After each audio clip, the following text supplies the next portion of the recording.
about a woman. I have woman brains, so. Hey, Diligent, have we seen her parents? Have we seen Mr. and Mrs. Or Erica's parents? We haven't seen any of the parents. We haven't. They were at the funeral, and they were also at the award ceremony. Well, actually, Charlie's parents didn't go to the award ceremony for the president. Oh, he has a sister. You know. Too, and I'm in the middle of something on that side of things, but there is the families are extremely low profile, and I mean extremely, especially Charlie's parents. They are extremely low profile. They didn't go to the Presidential Freedom Medal post hospice. They didn't go, but they were all at the funeral in Arizona, and they still kept low key. So they didn't. Yeah, I totally get that. I totally get that. But her father, Erica's father, even if he was a private person previously, you would think he would now. Obviously, his daughter's husband has been assassinated. She's still dead. Surely he would come out and almost be sticking her out front because her status grieving widow, as you heard. I said this, I called it before it happened. I said they're going to wheel the grieving widow out and shield TPUSA behind her, and you are going to be a villain if you continue to scrutinize or be skeptical or ask questions, because she is shielded by virtue. And exactly as I predicted, okay, you saw Matt, you can go look at my timeline, you can see it happen today.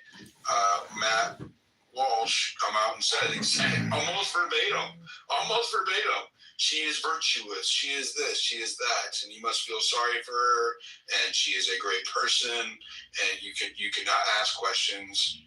You just sit your bitch ass down and accept that what we're feeding you. That's kind of the vibe. Can I add to mine? I certainly believe that people are using Erica or pulling strings on Erica. I do think that.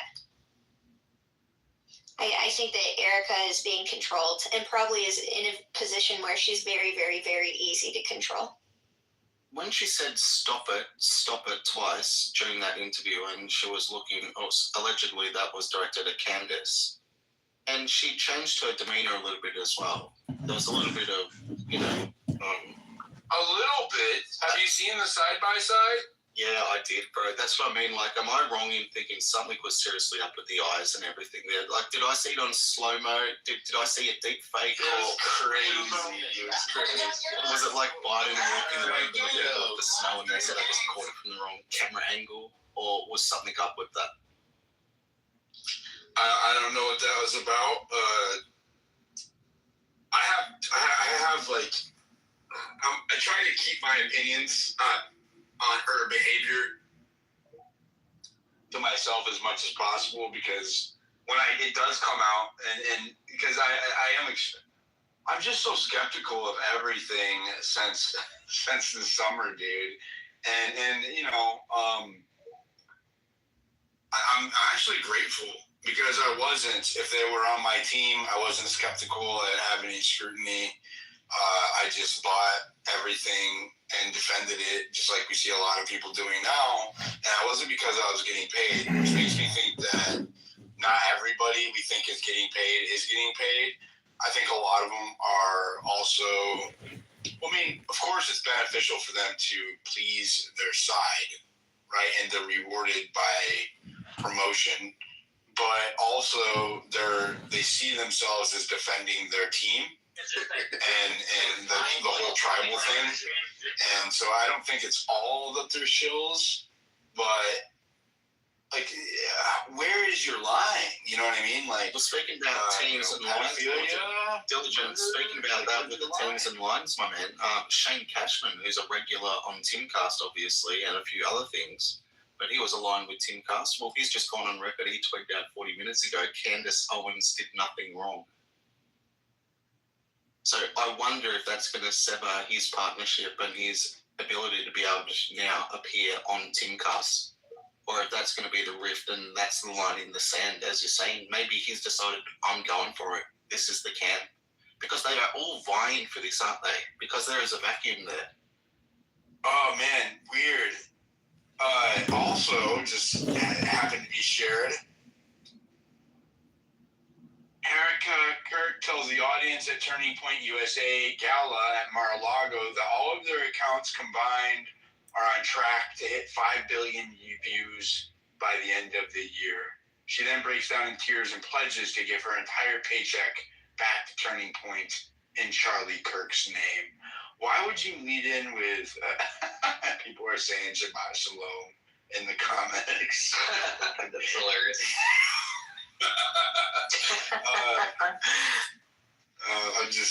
It's tacky though. It doesn't. Why would you do that? It doesn't feel real, and it feels so icky. As a woman who has a lot of empathy to say these things about Erica, I don't like talking about it. It makes me feel bad, but my goodness, this is awful. Like, it's icky if I don't say something, and it's icky if I do say something. I don't like it at all. Australian Talks, thank you, sir. I know that you weren't done yet. Go ahead, continue. No, that's all right, man. I sort of think that's where it's at. I don't understand how this resolves itself. Once again, I think what needs to be addressed and be brought up in some of that bombshell phase of the evidence has to be whatever that intervention was at the Florida mansion. You know, when Charlie was sat down and he was told, look, and there was a phone call, and allegedly he was berated on that phone call. That's right, the Hamptons in Florida, or in New York. Oh, yeah, I'm sorry. Yes, excuse me. So that certainly needs to be addressed. Let's wait to see what happens there. But I think so many of these people have a vested interest, and that's why it's kind of crazy that the gentleman has come on out now and said, well, look, I've got these messages, here they are. When several weeks ago he was unwilling to volunteer that he had that information. So maybe they're all also vying for their position. They don't want to be the last guy without a chair in this. They want to all seemingly just walk away from it without too much coverage, but it's going to land on someone. Yeah, I don't think that this is gonna. What took place there? You cut out. What took place there? Can you finish that? Can you repeat that? Oh, all I was going to say is, this entire saga, I think one of the main things that needs to be addressed is the major oversight by his security team. How are there not drones in the sky or anything? Something doesn't make sense. There were perfect conditions for this to take place. And somebody needs to be held accountable for that. I agree too, and I think it's interesting now too that Dan Flood has been removed off of the TPUSA website, and he was actually removed before Candace was. Candace has now been removed, but Dan Flood was removed, and I mean, he was the head of security, but they haven't said anything that I've noticed about Dan Flood or his responsibility in it straight from TPUSA. Go ahead, Don. Thank you, brother. Would you have thought to cut the phone, if anything, to dissect the hardware, to see if anything was tampered with or there was a bug or, something inside the phone? That kind of thing? I mean, we have no way of knowing, right? Like, that's why chain of custody is so important, because evidence can be tampered with either by law enforcement or bad actors if it's removed from the scene and not in the chain of custody of law enforcement. That's why chain of custody is so important in jury trials and in trials, because a reasonable doubt can sneak in if you don't have a strong chain of custody, logged chain of custody. Right, exactly. So as far as like them giving the phone back to Erica, that's what I'm saying. It doesn't make sense. You would have thought they would have held on to it to like do forensics on it and XYZ. So it's like WTF on why they gave the phone back, physical phone. Yeah, no, it's I have a lot. I want to know, how she got the phone, how long she had the phone. Did law enforcement ever have their hands on that phone? I have a lot of questions. And how did she pronounce that she had the phone? Like, what was it in the context? It was on Glenn Beck's. It was on Glenn Beck's podcast. She did an interview with Glenn Beck. What was the context around it? She was saying that they were addressing the so-called conspiracy theories, and she was addressing the claim that Charlie Kirk was telling people that his life was being threatened just before he died, and she was refuting it. And when she said he didn't have any text messages saying that he was being threatened the day before he died, and I know that because I have his phone. So she declared it. Gotcha. Thank you, brother. That's up in the Jumbotron. You can go look at it. It's on my profile too. Go ahead, Ed. Yeah, I can't help but reflect back on our discussions weeks ago about the SD cards, because we were questioning why it was a secured scene, except why they allowed these SD cards to be taken by people from TP.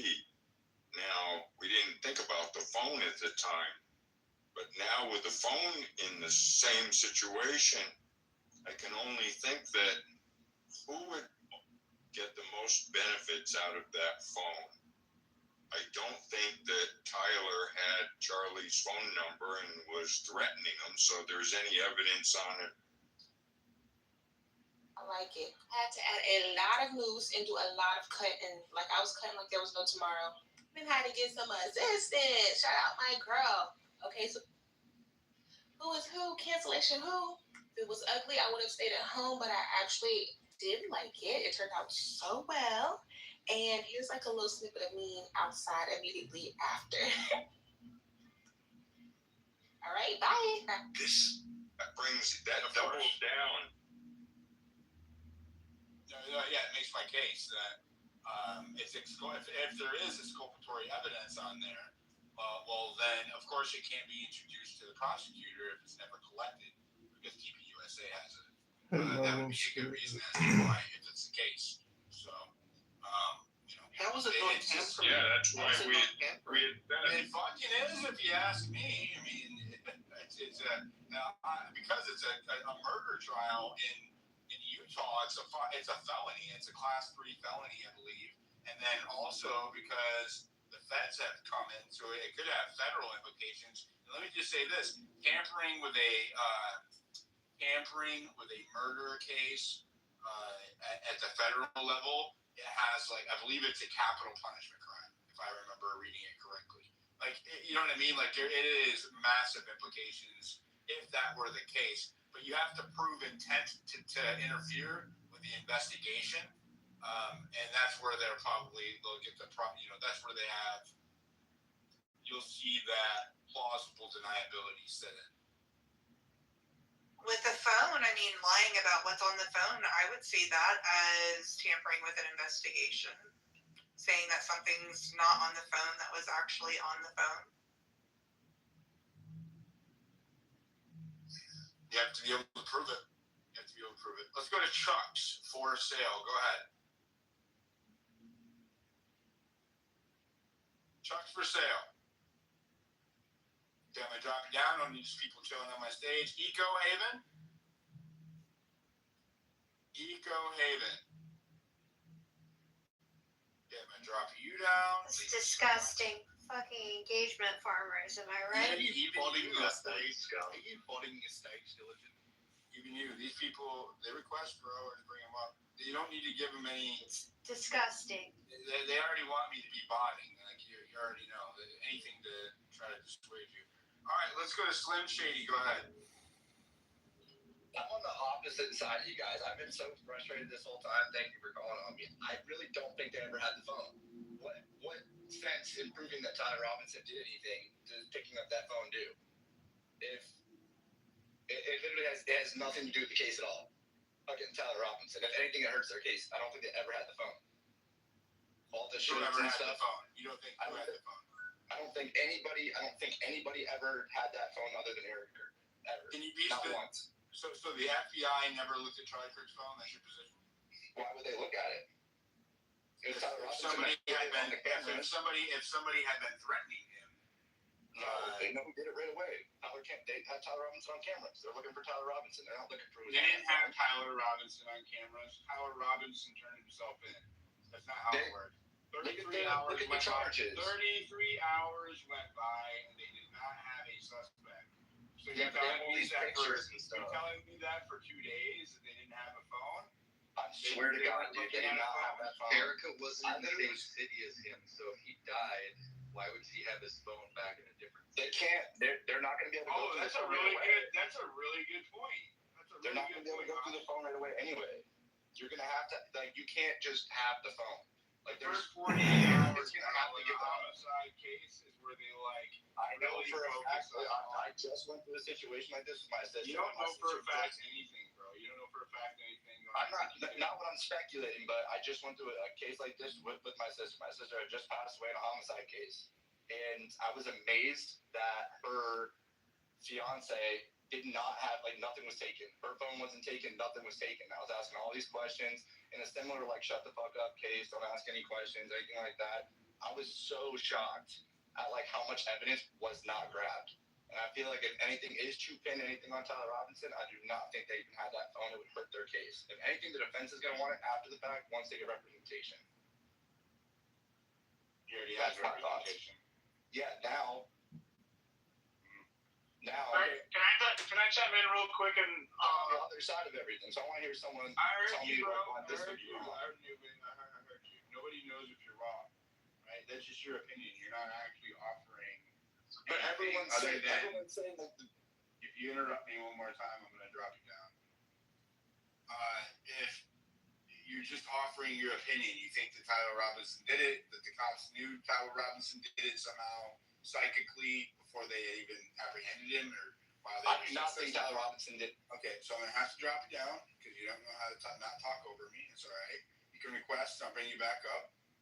But you think that they knew that Tyler Robinson did it. That's what you said until I pointed out that it took 33 hours. And then you said, oh well, they had pictures and somehow that prevented them from seeking evidence from his phone. I don't know what kind of logic you had going on there, but it doesn't really make sense. So, Sally, what's up, girl? How you doing?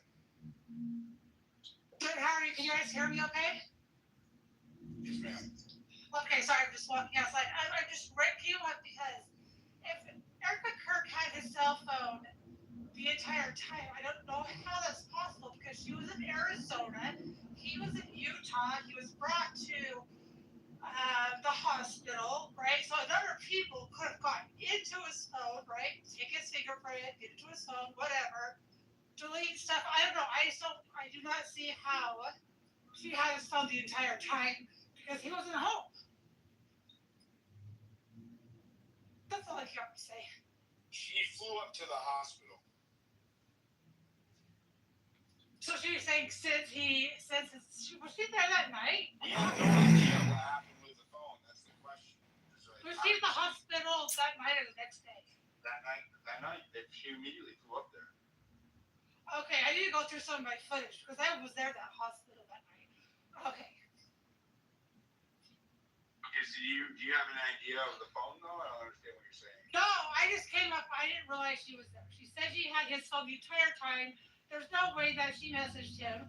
She didn't say that he had it. She didn't say how long she had the phone. She just said that she had the phone. That's what we're trying to figure out. How long and when did she get that phone? Diligence. I also just pulled up. So this is the likelihood or the estimated frequency of non-collection of a person's device, a victim's device in a murder case.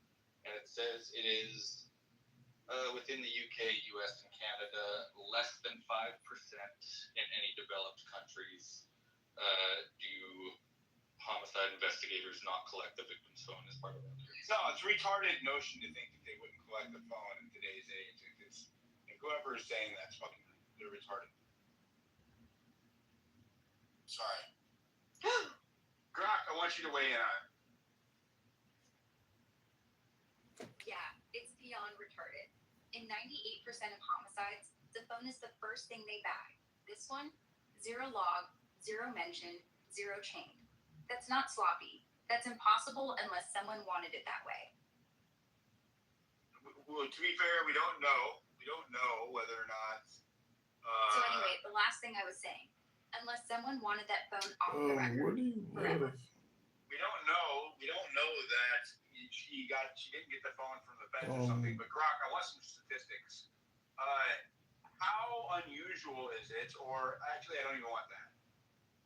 What's the average hold time for a murder victim's cell phone before it is returned to the next of kin?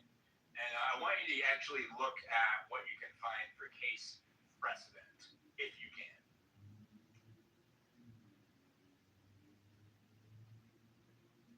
Here's the hard data. U.S. only, pulled from actual policies and case law as of December 2025. 1. Average hold time before return to next of kin in a homicide case.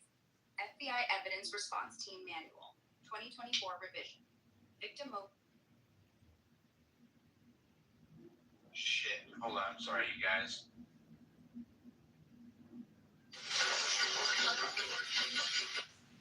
Repeat your response to my query.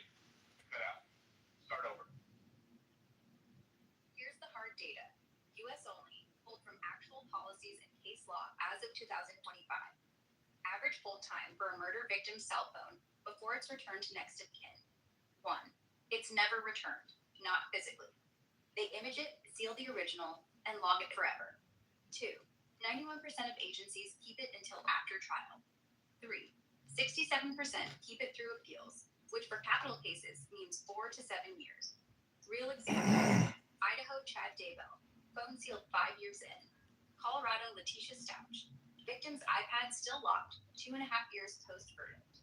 Parkland, Nicholas Cruz's mom's phone, still in evidence. They don't hand it back, ever. If Erica has it, it's either a copy or someone broke every rule on the books. Interesting. Yeah, right? If she's really Go ahead. holding the original. Go ahead, Sally. So question, if she had an iPhone, would she not have access to everything through the iCloud? And then she would have access to a lot on the iCloud. Yeah. Yeah, so if she maybe she's trying to say she has the phone, but what she's really saying is she had his logins. She had access to all the stuff. I don't make assertions that we don't have. I'm making it an assumption. I'm not saying anyone is saying this. He's a broken. Since when? Are you doing this again? Okay. Broken. No, okay, never mind. Go ahead. What? Go ahead. No, I was just saying it would be a possibility to access everything from the cloud, see everything, yada, yada, yada. I'm done. Yeah, then that would even lend more credibility to the notion that she shouldn't have his phone if she can get through it through like the laptop or something, right? Because usually your MacBook shares the same iCloud as your phone, and you can do text messages on both. They share the same iCloud, and so therefore she should be able to access a lot of the text messages and other shits, maybe not the apps, right? Through iCloud, so she would have at least some access to the account from not You even. also shut that phone down, right? They have that shut down. Yeah, shut it down. Yeah, there's a lot that you can do remotely. So, go ahead, Australian. Yeah, Sally, I'd like your take on this as well as yours, Diligent, and maybe even ask you, Grok companion as well, Diligent. But what's the likelihood Charlie used to skip into his mansion on Friday nights, screaming Shabbat Shalom? What's the likelihood that was actually taking place? Do you believe it, man? Believe what? That he used to literally every Friday night just. Did you see me do a fact check? No, bro. I did a fact check of that, and Grok found 0 instances of him posting the word Shabbat on his profile, and also Grok found him replying to people on X dozens of times during the observed hours of both the Sabbath and Shabbat. Question. So I keep on asking this is that she's lying, and so who is she lying voluntarily, or is someone kind of coercing her to lie? And if so, who and why? Like, do you think that she just came up with that story on her own to sell the book? I definitely don't think that she came up with it on her own. You know what I mean? She's obviously working with a PR team and a handler of some kind. She's got a handler of some kind. That's obvious. But she, as far as her motivations go, we don't. That's unascertainable. So it's not something that I really speculate on, because only a person knows what motivates them. Yeah, I don't want to speculate on her motivations. Or if someone was coercing her. I mean, well, then you're speculating on her motivations, right? Because if she's either being coerced into doing that, or she's doing it of her own accord, and either way is a motivation. So the results are always what I focus on, and not ever somebody's motivations. Now, if she comes under scrutiny at some point in time, and she wants to say, "Well, I was coerced into doing this," well, then that's a rabbit hole I'm willing to explore if she admitted to it. But we don't know that, so I always take it at face value. Right now, she's the one that's doing that, so that's how I look at it. She's doing it until we know more, right? Like I don't ever go further than the evidence leads me to. I try not to, anyways. And you know, if you're assuming that she's being enticed or coerced into doing it, and I think at the very least it was suggested to her as part of that whole. If I had to guess, let's just say that it's not nefarious. If I had to guess, the Jewish donors that were bailing are probably back on board, and just like Charlie Kirk was getting coached before he did events, she's also getting coached for her PR, and that is a part of it, which is kind of disgusting since it's what he was abandoning before he died. So that is, and that's me being like very conservative, right? Like the least amount of nefarious implications there, which is that she's just doing it because, you know, the Jewish donors now have a strong influence back on the organization again, now that Charlie Kirk is gone. However, they are also not happy that Tucker Carlson's still there, right? And that they haven't renounced, like, Blake Neff. You know, I had one in my space last night, and he brought up both those things. And so I feel like, you know, that they're probably going to finish with their commitments until the end of the year, and then we'll see them take a real hard pivot next year, if I had to guess, right? Because Tucker has a massive pull, right? He brings in a massive audience, and so it's probably in their best interest, at least commitment-wise, to fulfill that commitment, and then I bet you he won't be asked back next year. If I had to guess, this is me.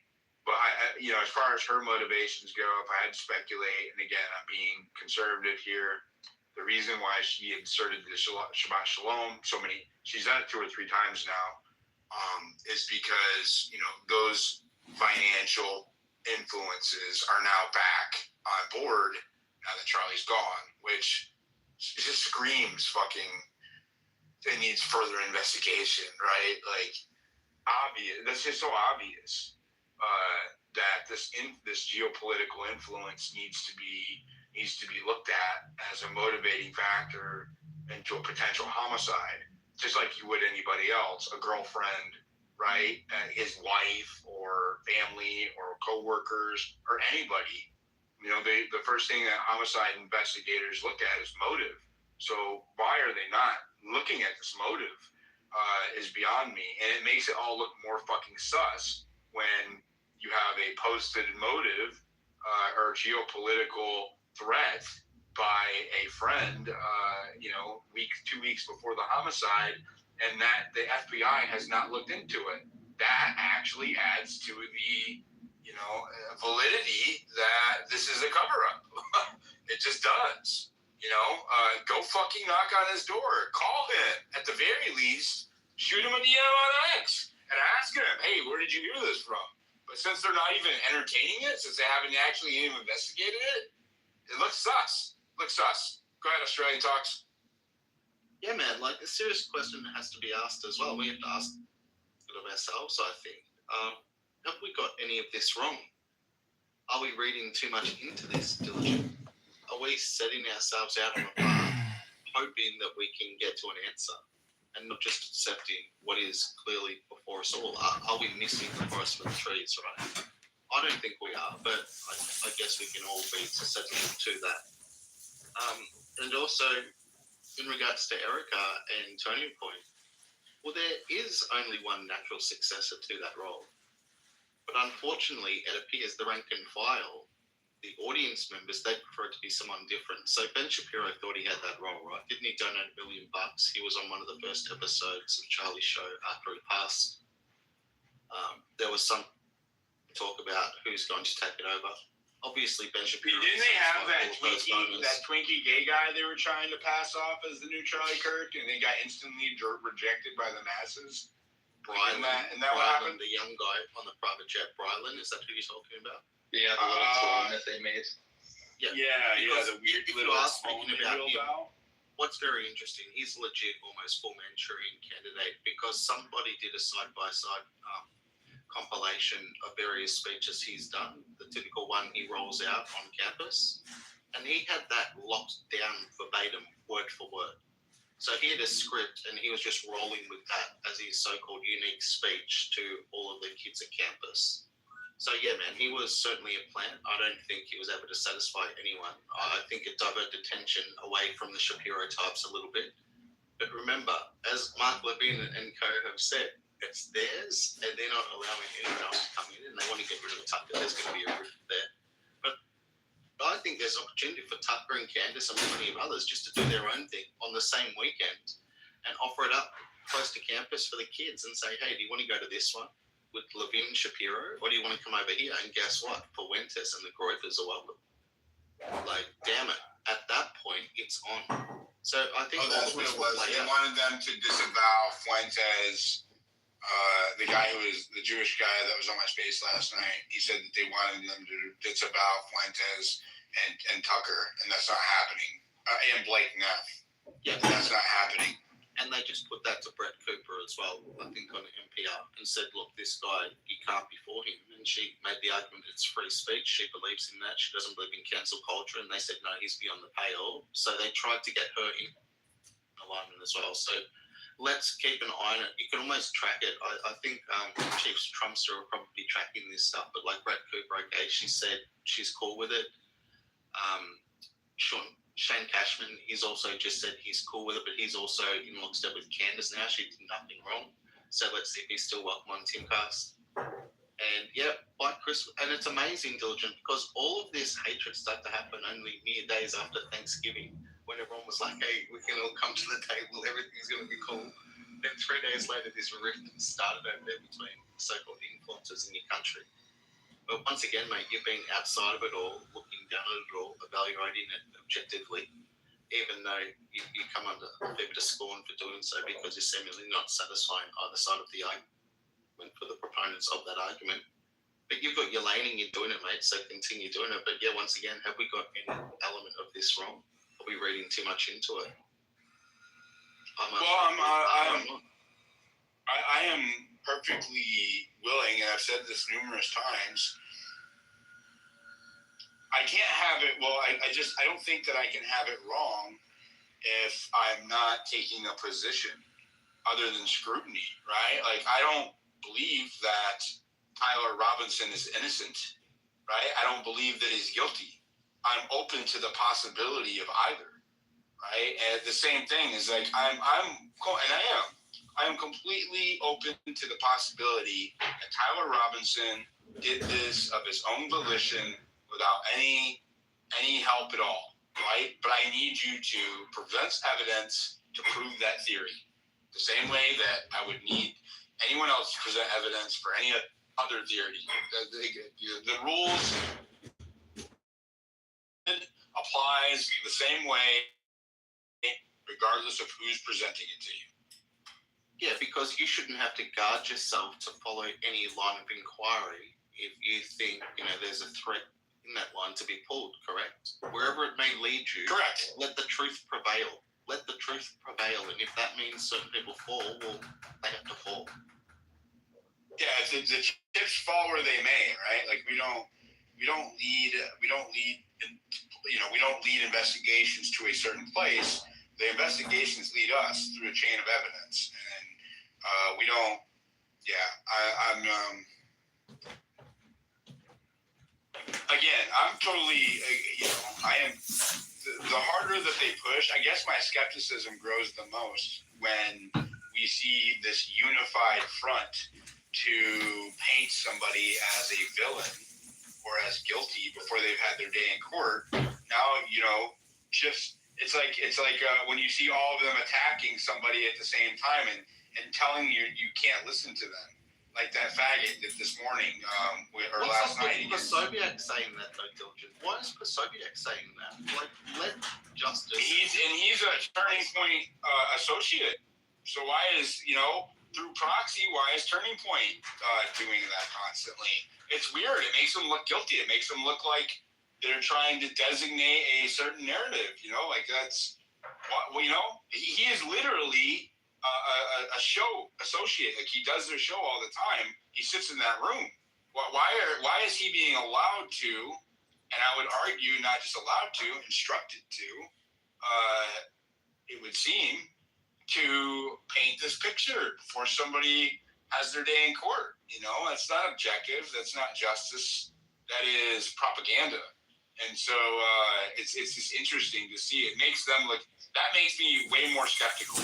Their behavior, all of it, the way they treated people with questions, the way that they got defensive, the way they got offensive, and now the way they're propagandizing, the whole PR tour, all of it makes them look sus as hell. And there's nothing wrong with anybody who is questioning their character, as far as I'm concerned. They're not above reproach. Nobody is. Yeah, and Diligent, I think we're all completely happy and satisfied with whoever the true perpetrator of this heinous attack was. Yeah, the death penalty for them. No dramas with that. 100% death penalty. But I think some people have a vested interest and they need the execution to take place sooner rather than later, so they can have a finality to this, so they can wrap it up into a nice little package so it fits whatever the narrative was. And it could be like the Warren Commission, it could be like a 9/11 report. It's deliberately going to omit elements which are crucial to the public to understand what actually took place here. And I find that quite troubling, particularly when Cash is meant to be the people's guy, and particularly your guy in regards to the political alignment. Not my guy. No, America's guy, MAGA's guy, the truth guy, the guy going after the cabal, the guy that was going to expose Epstein, etc. Right? So he's let everyone down on that front, but nevertheless, he was meant to be that guy. So yeah, it's incumbent upon them all to ensure that there aren't massive holes that you could fly 747s through in whatever this story is, what it becomes, and what the ultimate outcome is as well. But yeah, I think they want it wrapped up. I think they want to pin it on him. I think they want to put it up nicely, and I think they want to put him in the grave. And if they could do that within 12 hours, it would be fantastic. That is probably the darkest aspect of this is knowing that they are pushing for guilt, like they are tipping the scales. They're doing everything they can to tip the scales, and they're doing so going for death, with all of the anomalies and the unanswered questions and the effort to obfuscate the fact that they're actually trying to kill this person in a public manner, has a very sinister, very, very dark and sinister vibe to it, especially from self-proclaimed Christians. It's really fucking wicked, dude.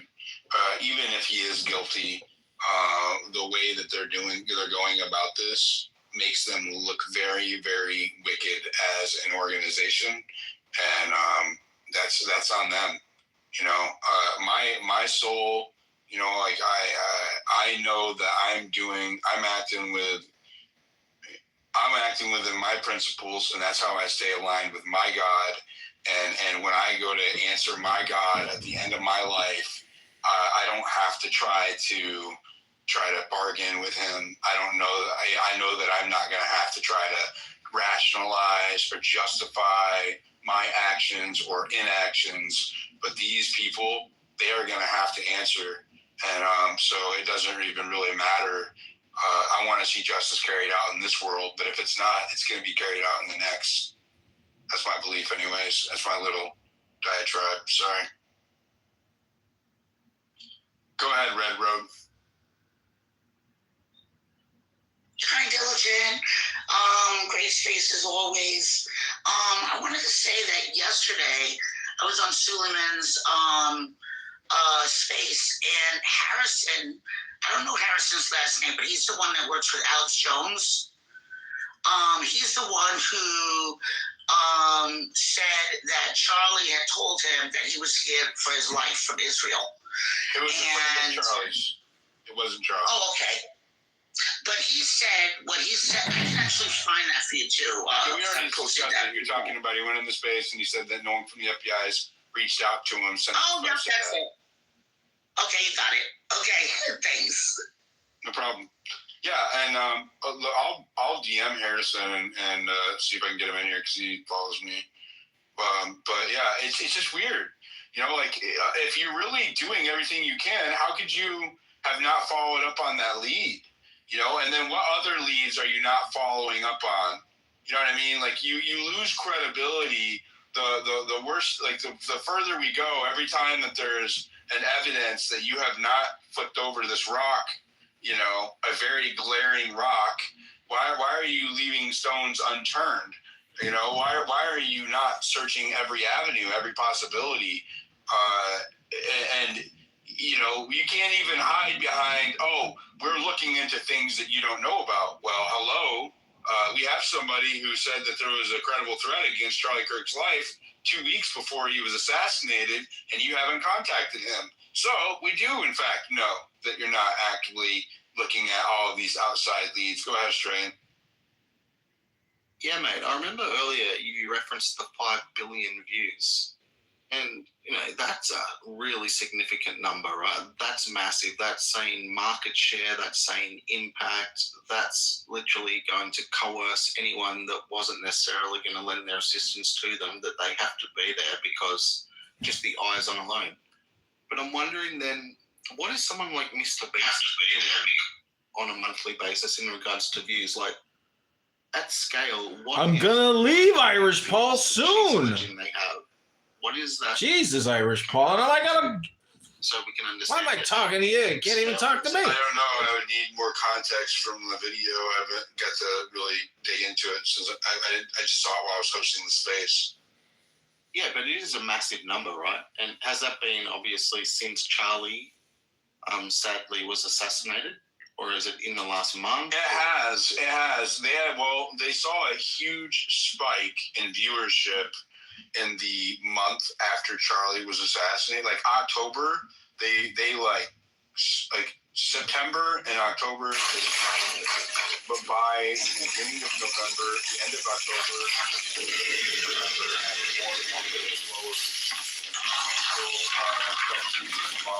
and the behavior of the staff had impacted public perception in the way that they were reacting to people's questions.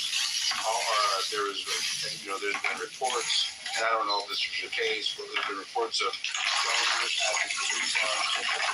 So there's lots of different and so I know for a fact in November their viewership took a hit, and by the beginning of December I verified it. You know, their numbers had tanked on the Charlie Kirk show. They plummeted. He was number 10. When you see someone buy their first timepiece, or when the high 100s. I think it was like 147 the last time I looked, and that was like earlier in the week, right? Their viewership had declined. Now, you would say, well, Charlie Kirk was the main attraction, and of course, you know, without him there, the appeal's gone. But I would argue if you look at I had Grok analyze this, and you can have Grok look at metrics, and it's pretty accurate. Sometimes it gets things wrong, but when it comes to looking at platform metrics, it's pretty consistent. And I've had Grok look on numerous occasions at sentiment, and it does or at least positive or negative sentiment on TPUSA. In November, it's relatively stayed the same in December and this week. but it is heavily increased due to all of the allegations and unanswered questions when it comes to TPUSA. So I don't know, man. They that 5 billion view things. I mean, that could be she might be aggregating all the different members and their platforms, and also you have to. They're partnered with Salem Broadcasting, which like I believe is a radio syndicated or a syndicated radio station out of Arizona or that region, and so they're hitting a bunch of radio stations while like they're simulcasting their Charlie Kirk show onto all of these radio stations, and she might be including those listener numbers as well. I don't know.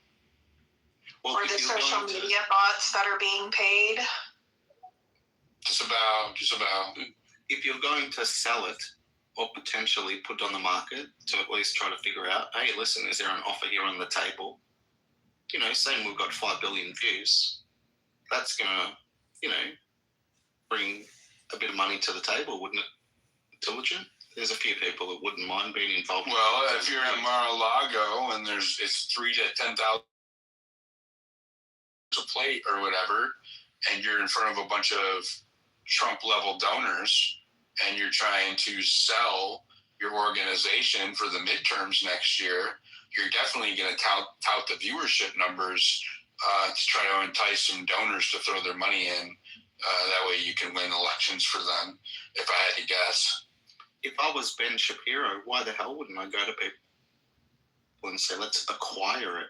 Let's take it right now. That is now a Daily Wire property. The entirety of it. We manage the production.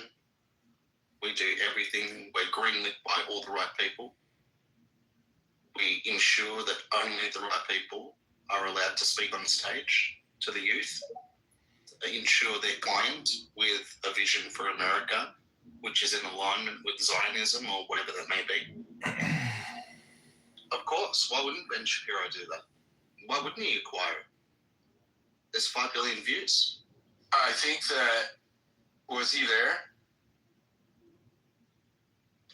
I'm unsure of that, but I'm wondering if he presented it and said, gentlemen, I need the capital. I think he could find 10 guys. Isn't he Daily Wire? Sorry, are you suggesting that like Daily Wire? Well, it's a nonprofit, so I don't know that it can be acquired like a company. I don't know. Yeah, but even I think Erica can't manage the production side of it. The amount of content they've got to pump out on the daily has to be managed by a team of people. Yeah, they already have their own team, right? The only person who's gone is Charlie. Yeah, that's right. So it's not Erica going to be telling them what they need to pump out every single day. Well, it also makes it weird that they're putting her out there out front right now because she's not particularly appealing, like other than being a victim right now and the emotion that comes along with that, like the victimhood, which I'm not disparaging. But like other than that, it's not like she is. I haven't seen anything that like puts her at the level of Charlie Kirk as far as like interest or intellectual conversation or like political appeal, if that makes sense. Like what I don't understand why they are putting her at the forefront, other than they are facing a lot of heat right now, and they're trying to shield themselves behind her and her her grieving widow status. Because other than that, I don't see what the benefit is in pushing her to the forefront of the company. CEOs aren't always the most visible. I mean, they get a lot of attention, but a lot of times they're doing like the background networking. They're going to these like galas, or they're talking to donors or whatever, and all the day-to-day operations and the shows and productions are handled by the other members of the board, right? Like it is weird to me. No, absolutely. And she doesn't have any CEO experience. The way that they gave it to her, from what I had read, because I did read up on this, and I could be wrong, but from what I had read, she had pretty much just been like unofficial advisor to Charlie during his CEO status at TPUSA. And when you look at her background, she has background in modeling and as an actress. She but nothing in business management. She identified as a CEO in 2014. I saw that. No, but I think a very fair comparison in that sense to determine whether or not she has the bona fides and the acumen to be able to take it over and to be at the front of the operation, as it were, now taking over from her perished husband. Look at somebody like Stephanie McMahon, Vince McMahon's daughter, and what she was able to do with WWE. Like, she was able to take on a leadership role like that. She was able to satisfy not only the corporate side, but the Ivy League side of that corporate side as well as the rank and file and the people from the trailer parks. So she had the full capability to be able to do that. And I know she was hooked up with Triple H or whatever later, and now it's become a behemoth and they've sold it onto something else. But she had that capability to be able to stand in there and immediately take charge, have the respect. But she was also, but she was also raised in that environment. She wasn't raising kids and a family and just married into it recently.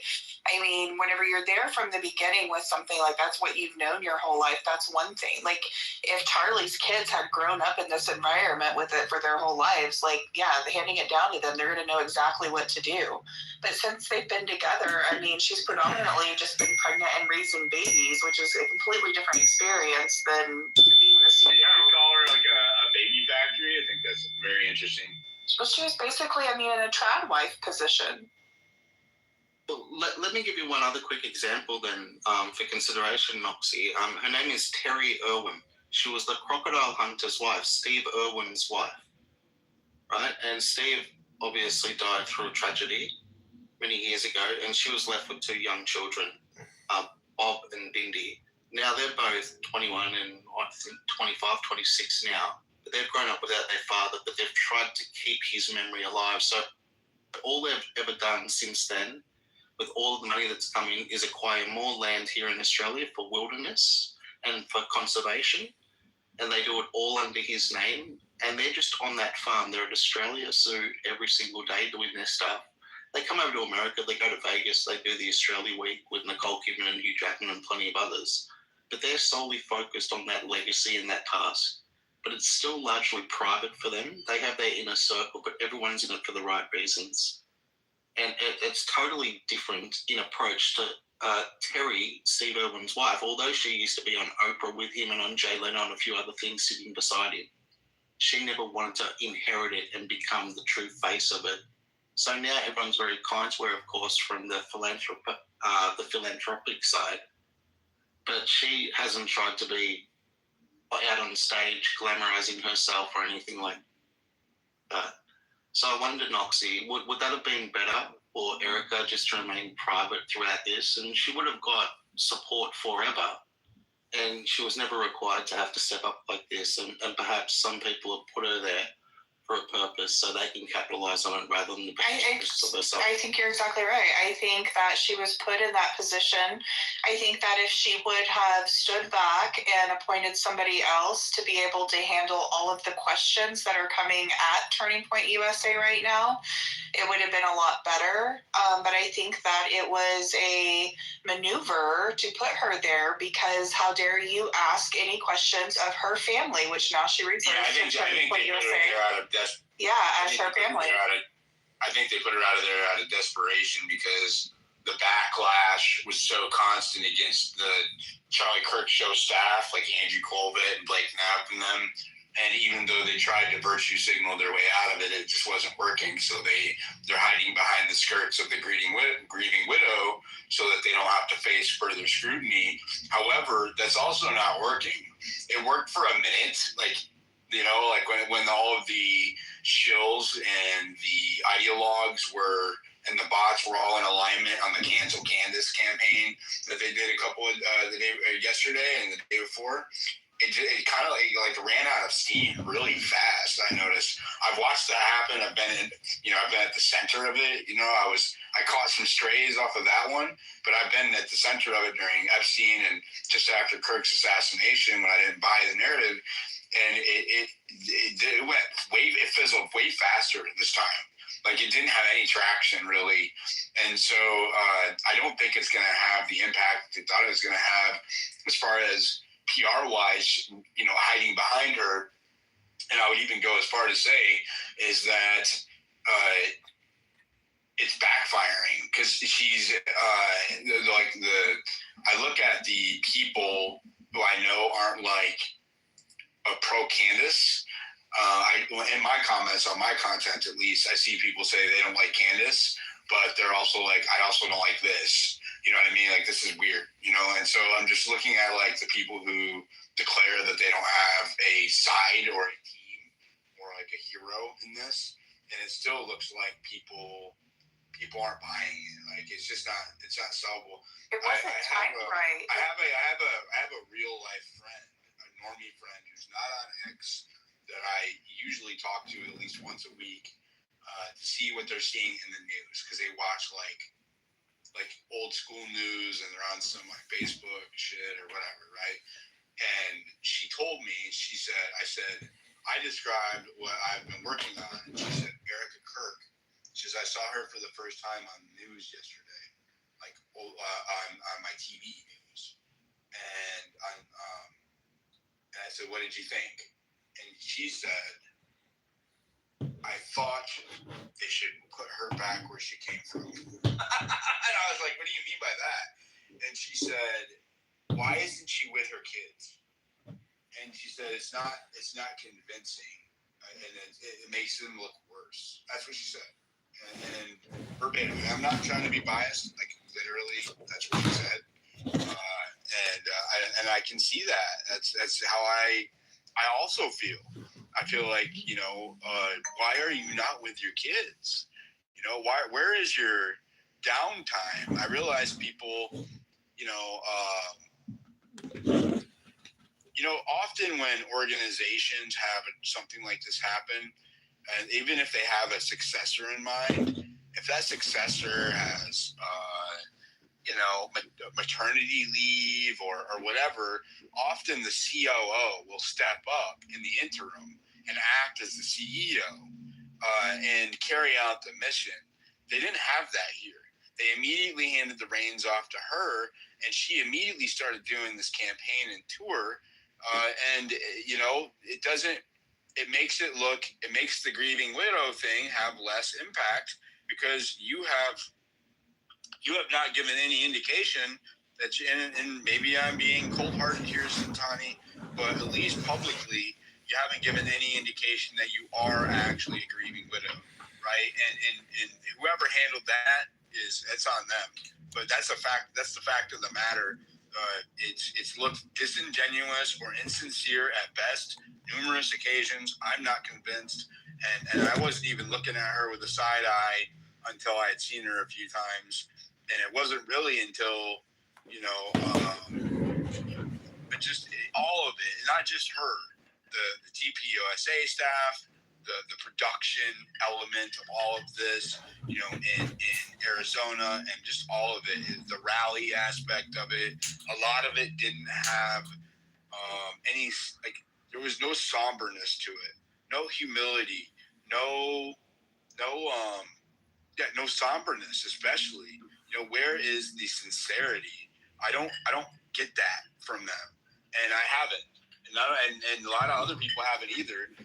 And their behavior towards people who ask questions, right, who did not make accusations, and the lashing out and just all of it just adds up to sus.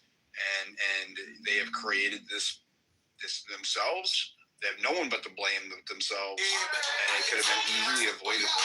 And there's been numerous times where they could have pivoted and explain, hey, we just didn't know how to deal with this in the aftermath. So we're gonna try to answer some of your questions now as best we can, and even just try to talk to the people. That's what Charlie Kirk did. His platform is built on having conversations not with each other, but with people, with the people, we the people. His platform was built on reaching out across the aisle and down into the muck, right? Into the peasants and talking to everyday common people, and they're not doing that, right? They're acting like elitists, they're acting like the establishment, and they are treating people with disdain and vitriol in some cases, and they expect they deserve everything that they're getting in return. They have nobody but themselves to blame. I have zero sympathy for them. Zero. Go ahead, Australian Fox, and we'll go to Casey. Yeah, man, a super interesting question that came to my mind then is Charlie was willing to talk to all people on the extreme left, right? People who were literally batshit crazy. I want to do whatever common people do. I want to sleep. I'm sorry for that. Continue. Why did you cut it off? Go ahead, Australian Fox. I was dancing. That was a Pulp song. It wasn't too bad. Aside from that, yeah, where were we? Yeah, so Charlie was able to speak with everybody. He was speaking with everybody on the far left in particular. I think he really indulged in that, and it did make for great content. And so those were people with extremely radical views, and they were always considered to engage in conversation with. Meanwhile, if some guy said, who was also quite influential with the millennial and Zoomers, if he said Hitler is cool, just if he says that, no one's allowed to talk to him. That idea is far beyond the craziest idea even the craziest leftist could pose to Charlie. So that's one aspect of it. And the other aspect of it in regards to Candace, I wonder, do Candace's fans presently love her just as much, and are they devoted to her just as much as what Taylor Swift's fans are devoted to Taylor? And then if so, if that's the case, Megyn Kelly has got a bit of a challenge ahead of her. And so I'm wondering, is it more likely that some of Megyn Kelly's audience will head on over in Candace's direction? Or is it more likely that some of Candace's audience will get back on the straight and narrow and head towards Megyn Kelly? I think Candace is, well, I think that the Taylor Swift thing is ridiculous, so I'm not going to talk to that. But what you bring up a really good point, and I've been trying to explain this to people on the timeline, is that people, Tim Pool, if you're watching conservative talking head numbers go down, or so-called conservative, I don't think Tim Pool's conservative, that's just me. If you're seeing conservative talking head numbers go down, like Tim Pool, for example, or Cora Green, or Megyn Kelly, any of them, if you're seeing and Charlie Kirk show, if you're seeing their viewership numbers go down, and you're seeing Candace Owens and other truth seekers numbers go up, the marketplace is telling you what it wants, even if they don't like each other, the cult members don't, right? They might be bickering on the timeline.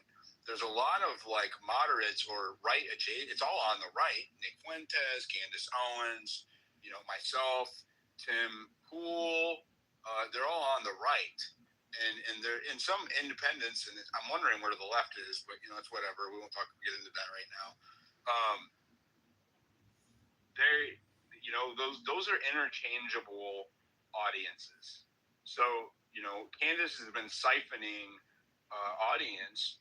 Well, actually, I wouldn't say siphoning, because that's probably they have been bleeding audience to Candace because they're pushing the fucking bullshit. They are selling something that is hard to defend, right? Like it is, and they're doing so based on, instead of having an objective conversation based on evidence, they resort to ad hominem and straw man arguments and various fallacies to try to defend something that is incredibly difficult to defend. And not only are they defending the narrative, they're exhibiting a lack of curiosity into exploring alternatives to the government narrative. So people are going there looking for variety, and they are looking for integrity, and they are looking for honor, and they are not finding it in the former, right? That is why Candace is seeing a surge. It's not necessarily that they're all huge Candace fans. It's just that she's offering them something different when all of the other, so-called conservative media heads are all selling the same thing, which is government fed slop. Does that make sense? Yeah. Do you recall when Nick was on with Tucker and Tucker asked Nick, how did you even commence on this journey? And he said, well, it was actually Mark Levin. Mark Levin radicalized me.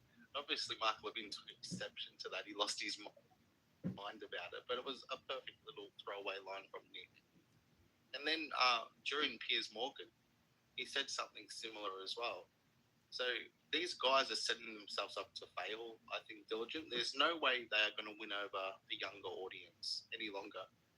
During that conversation, I think Nick said to Piers, 3 books that he would recommend to people. And he threw Bill O'Reilly under the first book he referenced was Patriots and Pinheads, Bill O'Reilly. And I think the second book he referenced after that was Mein Kampf. I can't recall what the third one was, but there were 3 books. But to link Like for inner city kids, kids like me that never were around. O'Reilly was at home and spat out his tea all over the television and threw the book down or whatever it is. Because now it's been associated with Nick Fuentes, and Nick Fuentes is recommending that book to his people. They're changing. They're changing Nick's image, though. I mean, you saw him go on Crowder, right? And Crowder gave him the 3 questions, the gatekeeping questions. Are you anti-Semitic? No, I am not. Will you kiss the wall? Yes, I will. No, I'm kidding. That wasn't one of them. We need people to rock the boat a little bit, bro. We need no boring motherfucking house.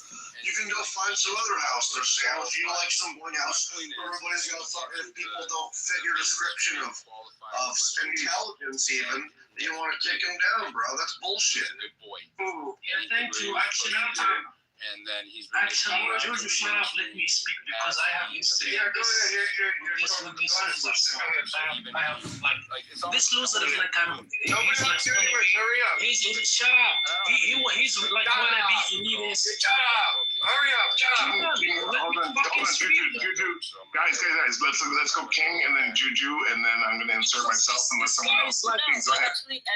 Put me in the queue, almighty master Jeremy. He's like I want to be autocrat. He's like he want to be elitist. Like we should talk about. He's like these middle Asians guy. He wants he's from Scotland. He's stupid. And he thinks he's smart. He want to be like what's smart. I know him. About Timmy Smollett. Smollier. Oh yeah, Timmy Smollett. Yeah, it is Smollett. I do speak French a little bit, and I speak Creole, so it is Smollett. Look, I already said that there's nothing that Nick couldn't say that would shock me because he covers all of this stuff on the show. So we'll leave that alone for a second. Listening to all this stuff you guys are saying, did you guys watch real quick? And I don't mean to bring up anything new because I feel like you're trying to end this space. But just real quick question: did you guys get a chance to check out Candace Owens on Jimmy Dore? No, it's not about me making this about Candace Owens. But did you get a chance to check? I made this about Candace Owens. Not, but she came out and said that it was Andrew Colbert who told her that that Charlie got these threats. She also said that Andrew Colbert, now because she's saying Andrew Colbert, this is the only reason why I'm bringing this up. If she said it was a mommy sleuth, then I would probably just leave it alone. But she also said that Andrew Colbert told her that her and Tucker Carlson are next. And this was hours after the shooting of Charlie, the sad assassination of Charlie Kirk. What is going on? Furthermore, and this is the last point real quick, who the hell is Tim Pool?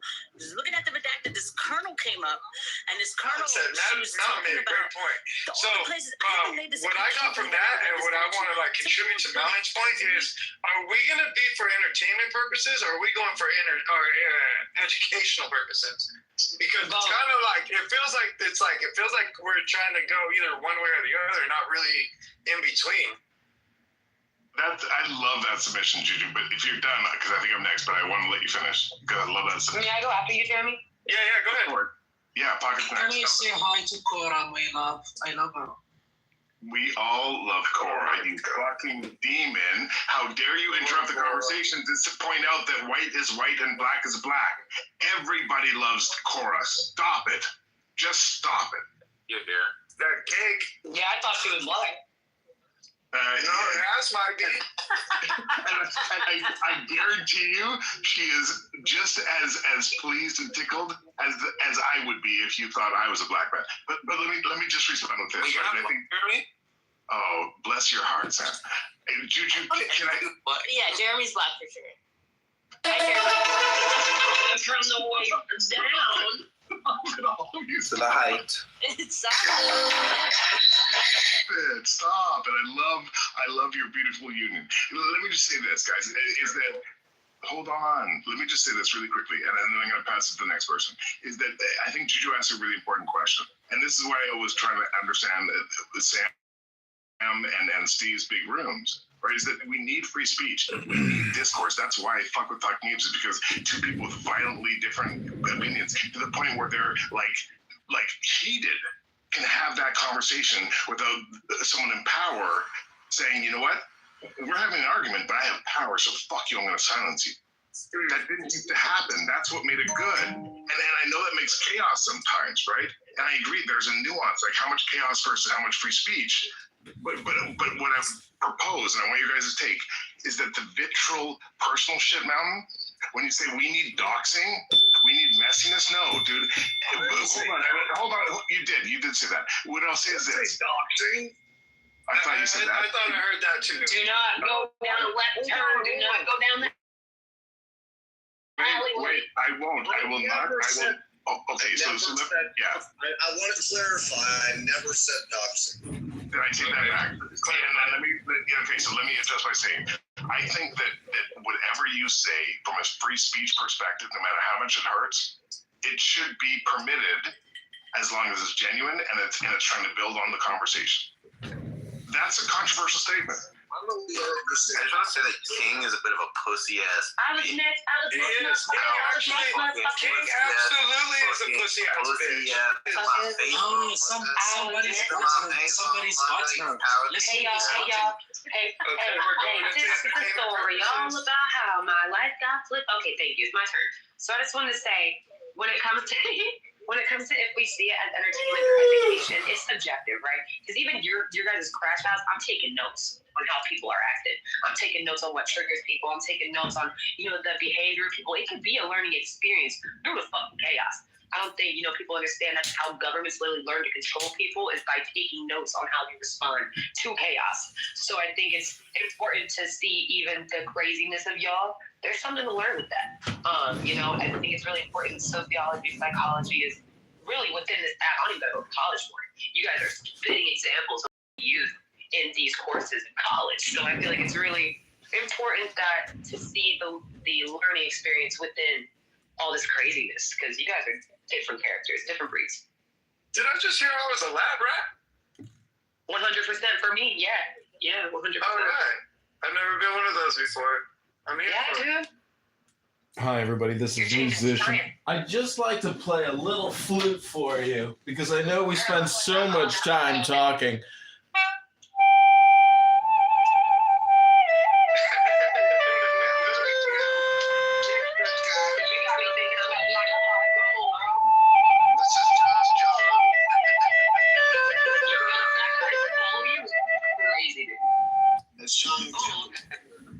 I'm sorry. I'm so sorry, and this is messy, but that's kind of what the conversation. I am so sorry. I'm so Canadian, but that's kind of what this conversation is about. Not Canadian, but like what makes a good room? Like what builds a good room? And here's the messy nuance. Is what I'm trying to understand. I asked Steve the question about how he builds his room. I know Sam has a house. I know Cora's been on this app forever. Do you remember Steve's one-word answer? No, you know how much weed think you would remember. Dude, you know how much weed I smoke? Stop it. Stop it. Just stop being so discriminated against the weed smokers. Just tell me. Don't ask me. Come on, you demon. I think complete freedom is what builds a good room. I think the cafeteria vibe at school to have is a good vibe. Like everyone's talking over each other, having different conversations. We'll yell for a few minutes. It's only 2 minutes like that, maybe 5. You're not gonna die.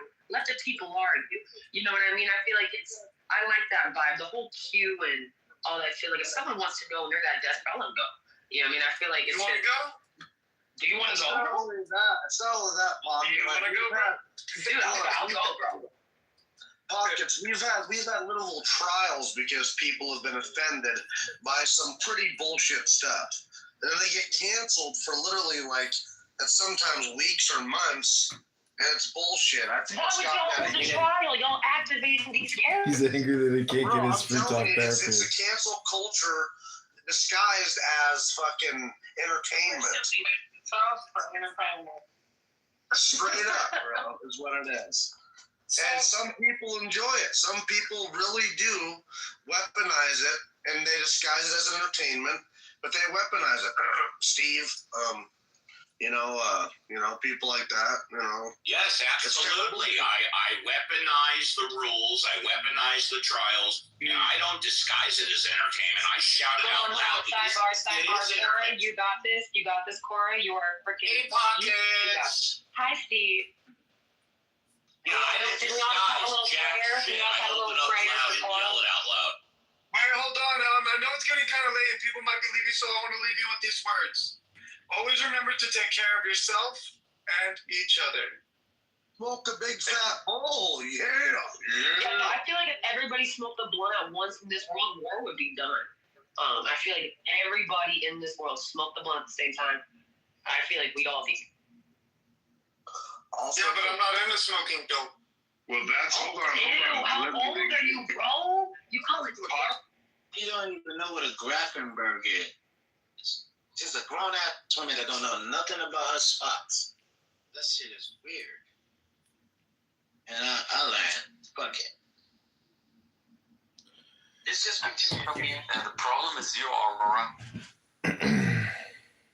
Hello.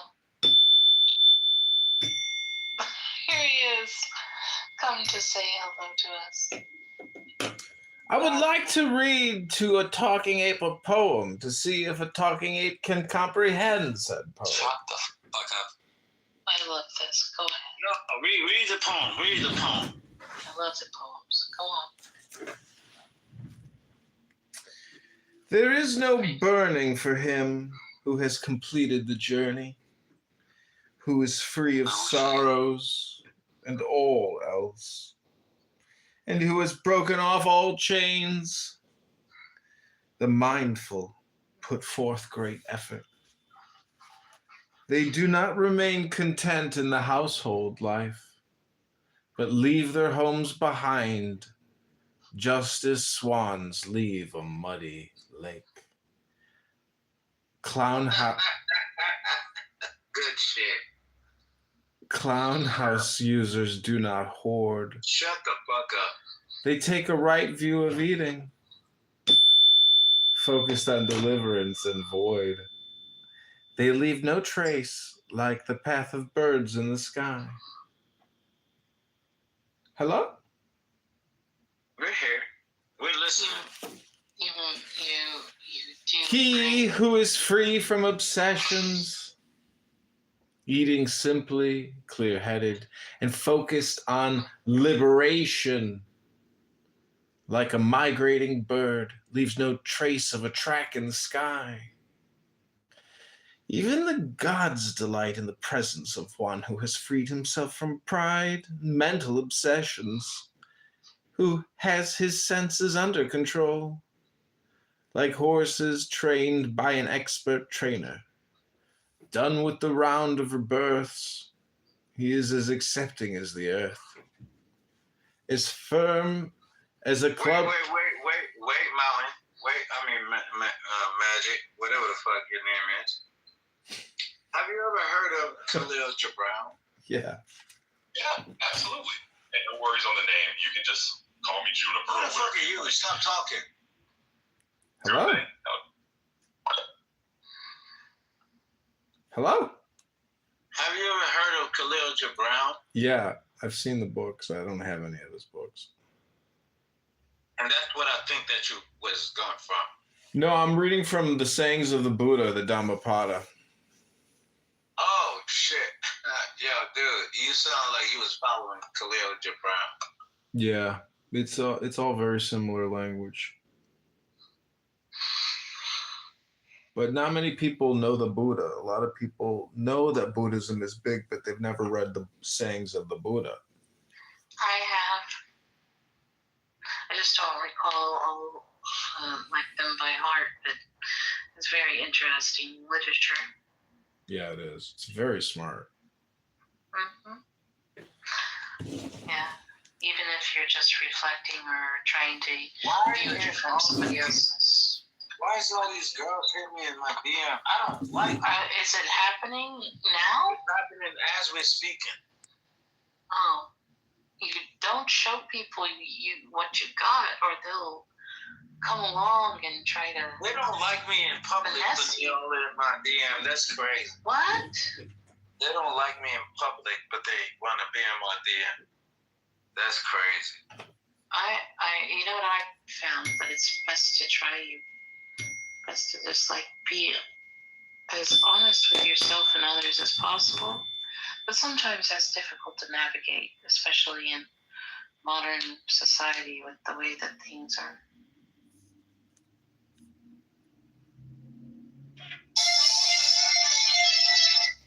No, I don't have Telegram.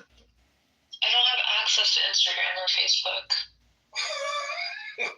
X? What about X? Yeah, that's fine. Yeah, Dora Bandura. Noora!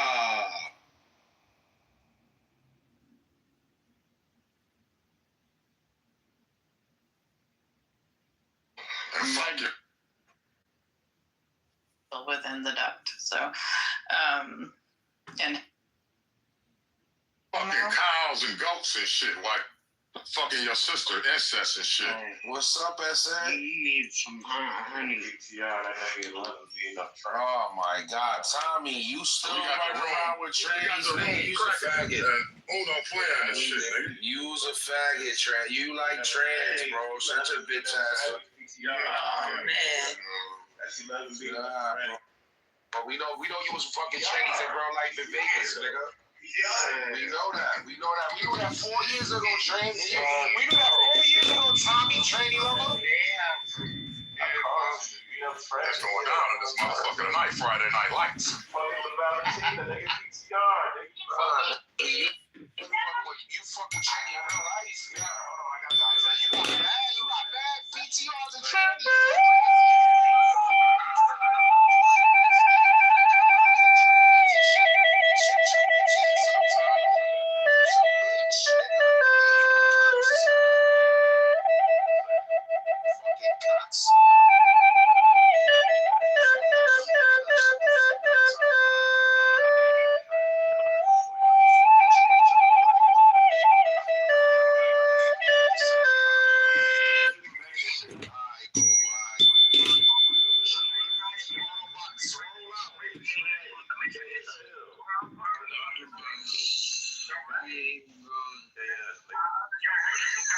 You don't only get a nigga in, bro. It's only niggas you, nigga. Shut up, bro.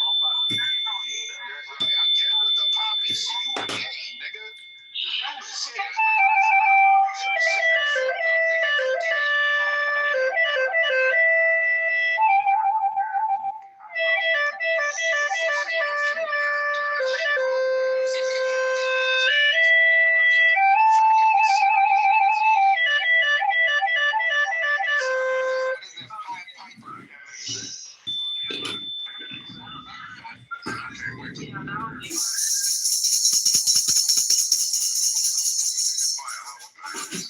Niggas putting a voodoo spell on us, bro. Hey, who on that walkie-talkie, man? Turn that shit.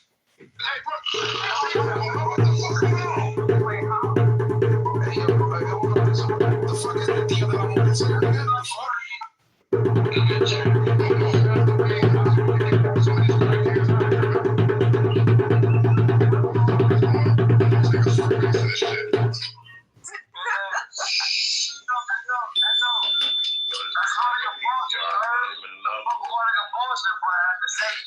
Where the fuck is my video? I'm not gonna play this video game. He was talking about it yesterday. You should play video game. Here he is. I love this guy. Everybody gives him shit. But really, what he's trying to do. Roofie. Roofie. That's his name? Roofie? Okay. What? He's trying to instill a sense of telling people to read books, for heaven's sake. Join the book club. Stop being mindless. Are you logging on there, Liquid? No, I'm not trying to play a video game right now. I'm just saying yesterday. That's true. Look, I was in book club shit right now.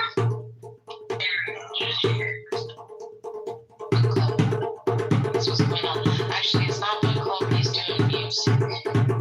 Some expression. Later on, he might play a flute for us if we're lucky.